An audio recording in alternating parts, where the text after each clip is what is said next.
ইয়ার কি হচ্ছে? হ্যাঁ জোরে চিৎকার কর, এক্ষুনি যাওয়ার সঙ্গে ঝগড়া করলি, কর চিৎকার এখন। এখন ইয়ার কি হচ্ছে? একটু আগে যখন ঝগড়া করলে এই চিৎকার করো কিরকম করে তুমি চিৎকার করো,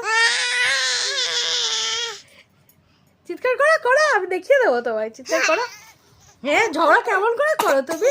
হ্যাঁ এমন করে ঝগড়া করো। আরে বাবা দেখো, ঝগড়া করো ঝগড়া করো। এখন তুমি ঢং করছো? হ্যাঁ এখন এক্ষুনি যে চেঁচাচ্ছিলে আমার সঙ্গে ঝগড়া করছিলে, ছাড় ছাড় এখন ঝগড়া করো, একটু ঝগড়া করে দাও তো।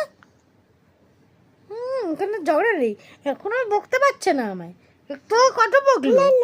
না না তুমি বকনি, তাহলে আমি বকেছি? ও যা কত